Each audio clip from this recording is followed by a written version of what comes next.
This is my oral history interview on Thursday the 3rd of May with Miss Patricia White, who is staying in the Home for the Aged at Kandawgalay in Yangon. Yeah.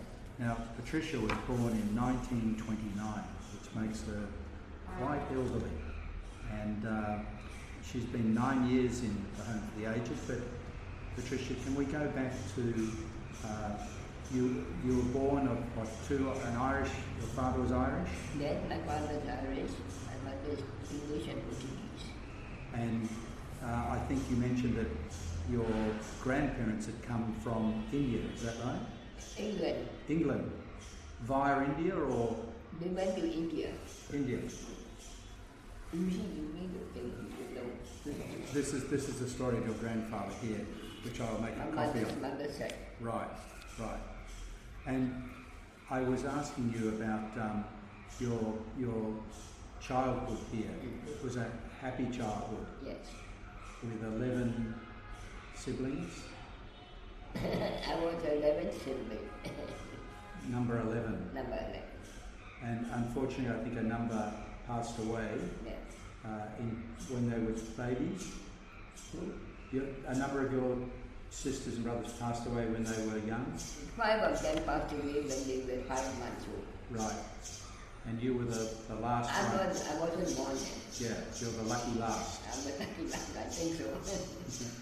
And when you finished, you went to, I think, a church school here in Yangon. Bishop Home. And then we were run by the Anglicans. Community. And when you finished school, you started work in a bank? Yes. But you left there after some time because they wanted to transfer you to the countryside. No, it was nationalized. Nationalized. It was nationalized and the bank was transferred to the countryside. Right. So my mother then wanted me to go alone there. And you then started teaching English? Yes. So you must have done that for many, many years, taught English. 15 years. 15 years. And I think you were saying that during the war, the Second World War, what did you do to avoid the war? You moved to... No, I think when I was a child then, when we moved to India. I was about 11 years when we moved to India. Went to Madras first? Madras first. From Madras, we went to Coimbatore camp, leadership academy camp. And you mentioned... That was the mountainside. The mountainside. So when you came back, you restarted, that's when you completed your education? Yes. And started... No, I finished my education in India. Oh, you finished it in India. And when you came back here, that's when you first the bank and then teaching. And you never married? No, I never married. Never married. And I think you said the main reason was you're looking after your mum, who also lived to a very old age. Your mum lived to 90? Yes, to 90. And is there any particular story that you'd like to mention about your childhood or any stories? Happy childhood. Happy childhood. As well as in India. In India school I studied there, in Madras, Bishop College School. And I was happy with my friends there, I made new friends there. And I had to leave to go to camp. And I think you mentioned that you've noticed no difference in your life from the British times, the nationalised times. No difference. No difference for you, your life. And because British time, everything was cheap. The cost of living was very cheap. To living stand also the cost of living was very cheap. Living brought up the price very low. And since then? And since then I was working in the school. School was only 90 rupees. The income. The income. Yeah. but it was enough to manage only my mom. We were staying in Yangon, in the Yangon, which was, the house was only 6 rupees. Is that right? Yes, 6 rupees. Those days, For a month? For a week? A month. For a month. Wow. And For the government concern. I think I was also interested to know about the life that you lead in this home for the aged. So you get up very early in the morning, Patsy. What time? 3, sometimes 3:30. And then you have 20 women have one bathroom and you share. Two baby bathrooms, and you have to wait one after the other. Do you have to, is it just like whoever turns up, or is there a roster? No need. And you all know each other obviously very well. And then you go to chapel, to the church? To chapel. 5:30, 6 o'clock, whatever you say. The mass will come back at 6:30. Breakfast is at 7. And you mentioned that here people donate money for the meals. Yeah, for meals. So this morning, what did you have for breakfast? More noodles. More noodles. No fruit? Huh? Fruit? No fruit. And tea or coffee or? Yeah, coffee. Coffee. But I make my own coffee. Oh, you make your own coffee? Why is that? I don't take this coffee from here. I'm not supposed to take coffee with my heart. Oh. I have two kind of houses. Angina. And enlargement of the heart. Doesn't seem to have affected you, Patsy. I had the attack in February. I was rushed to the hospital. Really? RGH. For 6 days I was there under oxygen. In intensive care? Intensive care. You don't look like it now. I have been now taking heart tablets and medicine not to get the tightness of the chest. And after you have breakfast, you then have some free time, is that right? Free time. After this, we have free time. We stay the morning rosary, and then we have nothing to do after that. Until... I have a book, Search a Word. Oh, okay. It's like a crossword? Or... crossword. I do that every day. And do you do that in English or Burmese? In English. Oh, my sister sent from London to 3 books. And then you, then is lunchtime? Lunchtime is 11. 11. And after lunch we go to rest.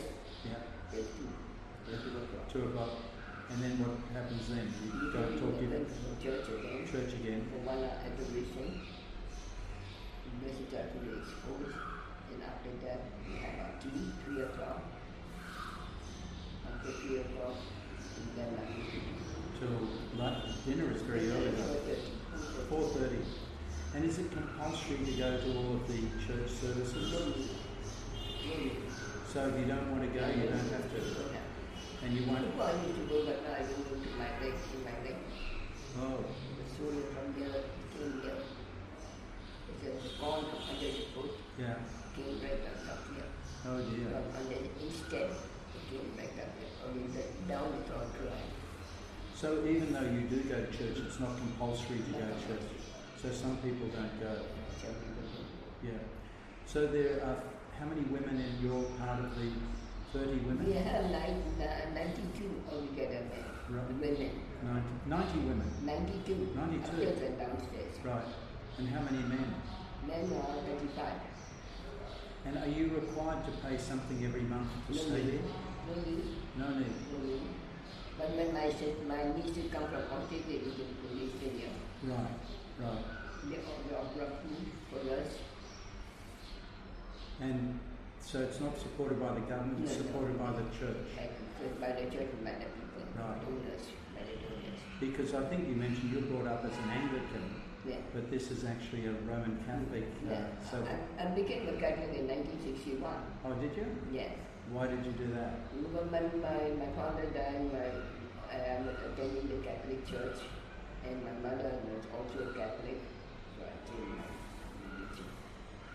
So I'm looking at Patsy here, and she told me that you had cataracts. Yes. But did they put the new lens in? Yes. Country? Contact lens. Wasn't that expensive or difficult? Or? It was 1.5 lakh. And with food every day. Food everything. The doctor's fees is 20,000 charge. And you have to pay that personally. I have to pay the doctor 20,000 charge. That is food and room 6,000. American vision. American vision.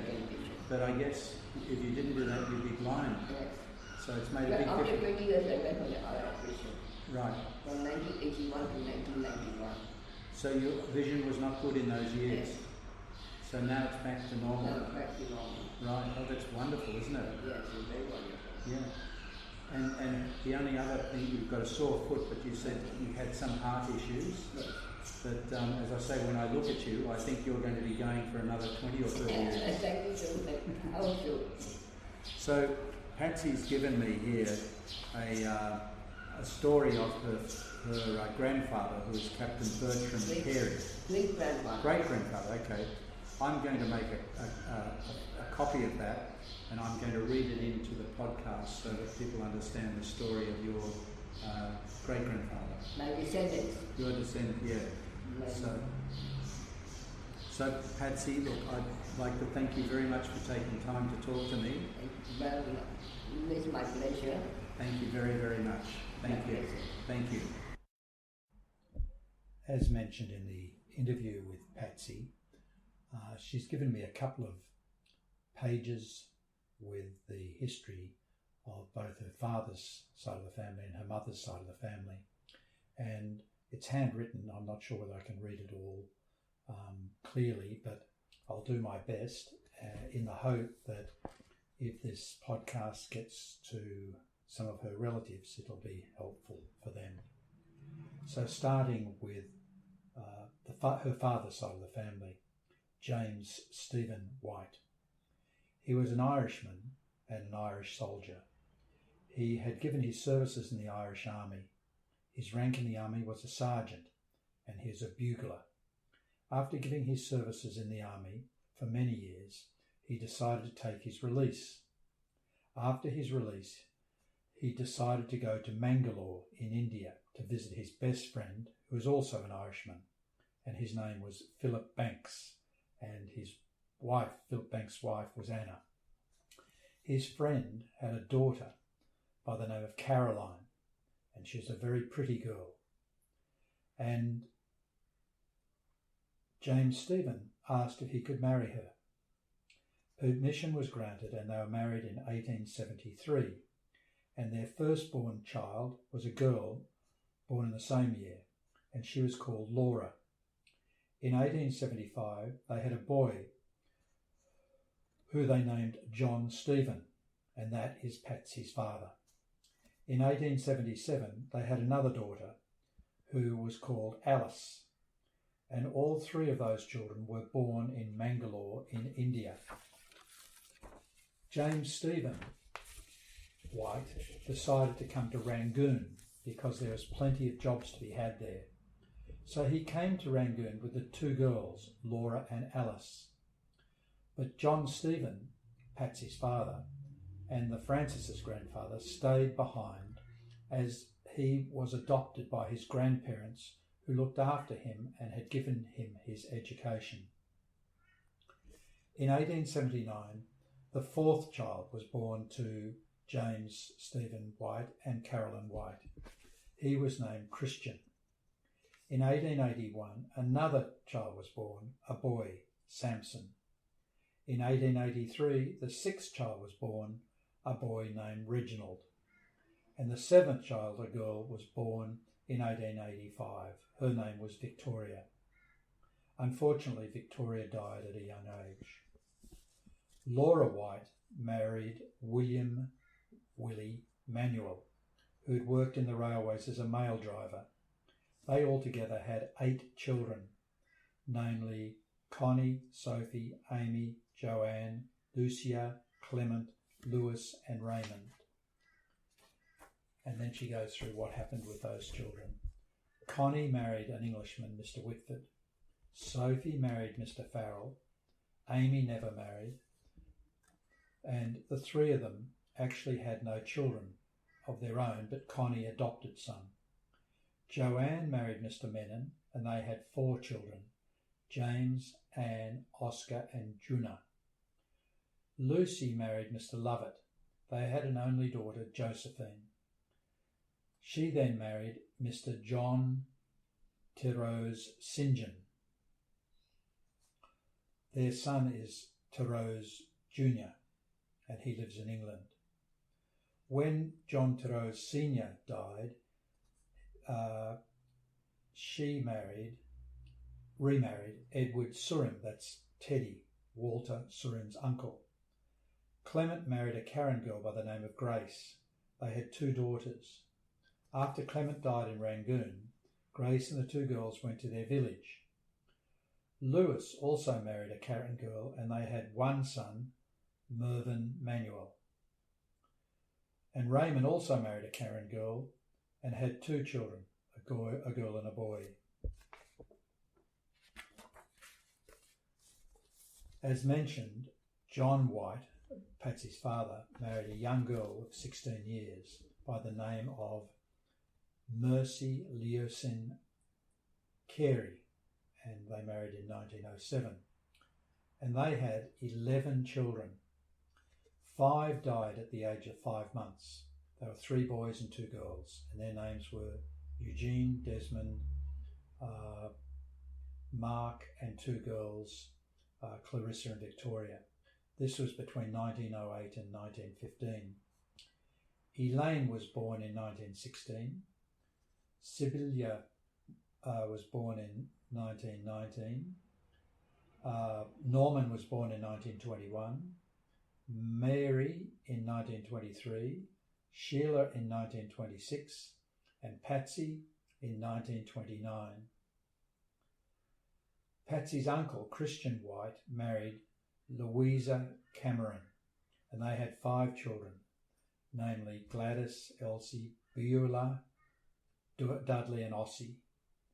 Gladys married Felix Ebert, and they had 5 children: Valentine, Patricia, Reginald, Oswald, and Olga. Valentine, Reginald, and Oswald died. The two girls are in England. Elsie and Beulah were spinsters. Dudley married a girl by the name of Florence in 1967 in Berlin, where he was stationed. Ossie married Esther Parks. They had 1 son, Errol.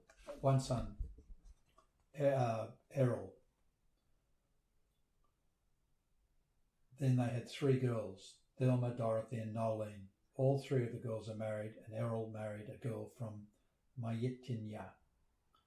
Another uncle of Patsy, Samson White, married Lillian Gomez, and they had 2 children, a boy and a girl. Willie and Marjorie, and the last son of the Whites family was Reginald. That's another uncle. Uncle Sonny is what she calls him. Uncle Sonny married Annie Dennis. That's Edward Dennis's sister. And they had an only daughter who they named Victoria. Doreen Manuel, the granddaughter of Laura Manuel, married Clifford Manuel, Cliffy, and they had 4 children. Marina married Leslie de Rosario, Colleen, Veronica, who's the baby girl, and Raymond, who's the baby son. Noel married an English lady, and they are residing in England. 2 of James Stephen White's grandsons were in the army, and the great-grandson, Errol, was also in the army. And Patsy finishes this bit of the story about her paternal side of the family by saying, "I must say here again, history repeats itself. This part of the family history of James Stephen White is true, given to me by Mum and Gladys Ebert." Patsy also has given me a couple of pages about the story of her maternal side, and she calls this the family history of Captain Bertram Carey. Captain Bertram Carey was an Englishman, and he worked in the Anchorage shipping line, and he was Nana Mercy's grandfather and our great-grandfather. He'd travelled all over the world in his ship, taking passengers to their destination. One day he decided to take his 4 sons with him to preach the gospel to the pagans and convert them into his religion. The Carey family were staunch Anglicans. The first port they docked was Kandawgalay in Madras. Captain Bertram Carey's eldest son, George Wilfred Carey, and Miriam de Monte were there. She was of Portuguese descent. Her parents had a lot of money, and they even built a Catholic church in Kandawgalay. The de Monte's family were also staunch Catholics, and as mentioned, George Wilfred Carey married Miriam de Monte, and they had altogether 6 children: Margaret, who's Auntie Maggie; Ealing; George Wilfred Carey, that's Uncle Sonny; Walter Carey, that's Uncle Wally; Beatrice Davids, who's Auntie Beatrice. Then there was Leosin Mercy White, who is Patsy's mother; and Joseph Carey, that's Uncle Joe. Auntie Maggie Ealing had altogether 9 children, namely Valentine, Henry, Walter, Arthur, George, St. John, Grace, Gertrude, and Merrill Ealing. All the Ealing family are dead. Uncle Sonny and Uncle Joe were bachelors. Uncle Walter had an only daughter by the name of Grace Carey, and Auntie Beatrice had 2 children from her first husband, Agnes and George Garoni. After Mr. Garoni died, she got married again to Mr. Davids. From Mr. Davids, she had 4 children, namely Edna, Sybil, Archie, and Olivia. Edna married Leo Franz, Sybil married James de Monte, Archie married a Burmese woman, Ma Chi, and Olive married Fred Jackson. All 5 children of George Wilfred and Miriam Carey were born in Madras, India, but Uncle Joe was born in Rangoon, Burma. George Wilfred Carey and his wife decided to come to Rangoon because it was easier to obtain jobs in Rangoon, as it was a British colony. Burma was a British colony since 1858. So they came to Rangoon to take up any kinds of jobs that could be had. Miriam's mother also accompanied them. Mum, that's Patsy's mother, was 3 months old when she travelled to Rangoon in 1891. She doesn't know anything that happened to the other sons of Captain Bertram Carey, but she thinks the Archbishop of Canterbury is related to the family because he's taken the name of George Carey. There's one other story that Patsy tells about this side of her family. Captain Bertram Carey apparently deposited £500,000 in one of the banks of England and made a will regarding this cash. He gave the will to his eldest son, George Wilfred Carey, who is Patsy's grandfather. Now, he worked in the government press, but before her grandfather died, he gave the will to his eldest son, Uncle Sonny. But Uncle Sonny, one day in a drunken rage, tore up the will, and I guess that was the end of the money, being able to access the money. Patsy's grandfather died in 1896 when Patsy's mother was 5 and her brother Joe was 3 years old. As it happened, Patsy's grandmother, Miriam Carey, had died at childbirth after giving birth to Uncle Joe in 1893. Patsy's mum and the other 5 children were brought up by their grandmother, Mrs. De Monte. George Wilfred Carey Jr. also worked in ships as a radio officer, flying from Rangoon to Singapore. Mum, that's Patsy's mother, was taught to do the housework. The great-great-grandsons of Captain Bertram Carey had followed in the footsteps of their grandfather or of their ancestors by working on the ships. 2 of them were engineers and 1 was a radio officer. And just like in the other note, Patsy says, "I must say that history repeats itself." So that's the end of the handwritten notes I've got from Patsy, and I hope that perhaps this podcast will somehow find its way into the hands or the hearing of Patsy's relatives who are spread around the world. Thank you very much.